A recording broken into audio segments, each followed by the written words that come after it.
తర్వాత చేస్తారా urgent. ఏంకేనా urgent అన్నా అసలు ఏంటి ఏమైంది? ఏం లేదన్న, ఏమి లేనప్పుడు ఎందుకు వచ్చారో పని పాటలేదండి నీకు. మా డాడీ ఈ మధ్య తెగ ఇబ్బంది పెడుతుండు, పిచ్చి ఎక్కుతుందన్న. అసలు ఏం చేయాలి అర్థం కావట్లా. మీ డాడీ నిన్ను ఇబ్బంది పెడతావేంట్రా? అసలు ఏం మాట్లాడుతున్నావు? మీ డాడీ చాలా మంచోడు కదా, చర్చికి వెళ్తాడు, భక్తి బాగా చేస్తాడు.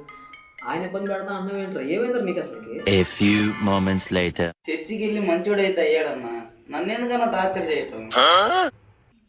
అరే ఇబ్బంది అంటావు, టార్చర్ అంటావు, ఏంద్రా ఏమైంది అసలు నీకు? పాయింట్కి రా. ఏం లేదన్నా, మా నాన్న చర్చికి వెళ్తాడు, నన్ను చర్చికి వెళ్ళమను. నాకేం చర్చి పోవటం ఇష్టం లేదు, అందుకు నాకు సేద పడుతుంది. ఇప్పుడు ఏం చేయమంటో చెప్పు. ఇంతేనా? దీనికే బీపీ వచ్చి ఫీల్ అవుతున్నావు ఏంద్రా? ఏదో చర్చికి రామన్నాడు, ఏళ్ళు దాని ఉంది. ఇది కూడా ఏంటన్నా, మనం ఇప్పుడు చర్చికి వెళ్ళామా? అసలు ఏం మాట్లాడుతున్నా? ఇంత వీడియో కానీ నీ గుజ్జు లేదురా లోపల, మొత్తం పోయింది. క్లారిటీగా విను. ఏంటంటే మనం నీ నాన్న ఎలాగో బాగా డబ్బు ఉన్నవాడు అన్నా, అవునా కదా చెప్పు నువ్వు. నిజమే. గట్టిగా మాట్లాడరా. అబ్బో వీడొక భక్తుడు, వీడి మాట వినాలంటే ఇప్పుడు. అవునా కదా? అవునన్నా. మరి అలా మాట్లాడు. రైట్. ఇప్పుడు మనం డబ్బులు తీసుకొని అలాగే మీ తాత పంపిస్తాడు కదా, అలా వెళ్దాం.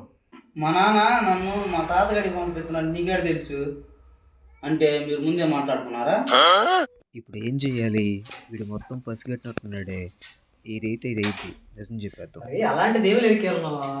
అంటే మీరు అందరు కలిసి నన్ను చర్చి పంపించడానికి ప్లాన్ వేసారు అనమాట. నేను వెళ్తాను అన్న. ఏంటి చెప్పు. ఏమన్నా ఏం మరి అన్న చర్చికి పంపించి నువ్వు బయట చేస్తావు చేస్తావా? ఇదేం న్యాయం అన్నా? అరే నా మాట ఒకసారి చెప్పేది ఎంతరా కొంచెం. నేనేమన్నా ఒకసారి నేను చెప్పేసరికి వినరా?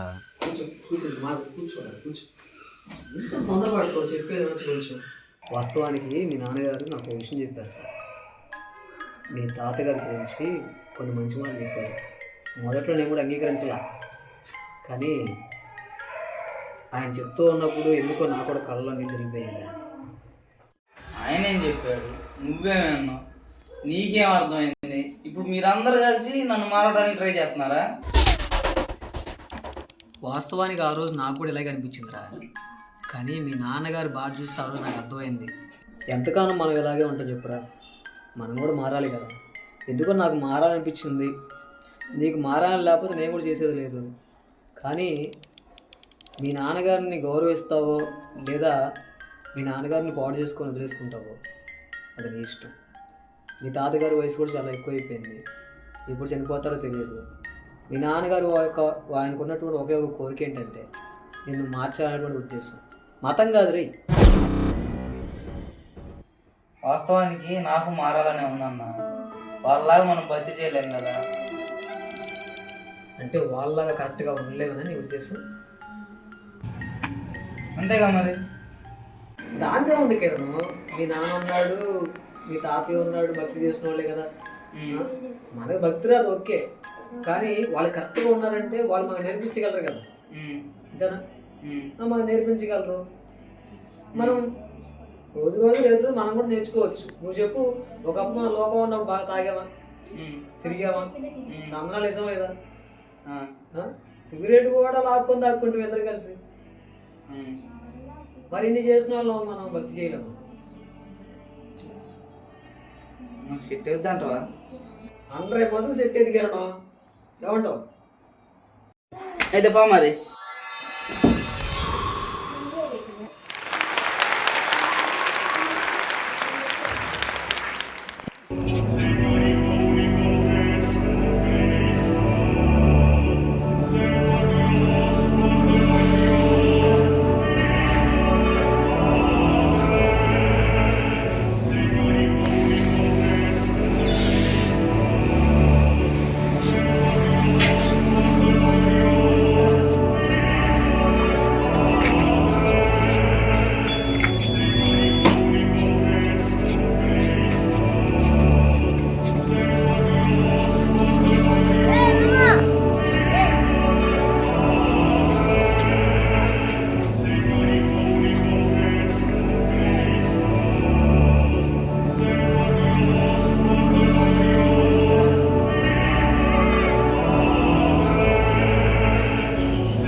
కిరణ్ మార్పు కోసం తండ్రి ఎంతగానో ఎదురు చూస్తున్నాడు. మరి కిరణ్ మారతాడా? తెలుసుకోవాలంటే don't miss the second part of లోకము నుండి క్రీస్తు కొరకు.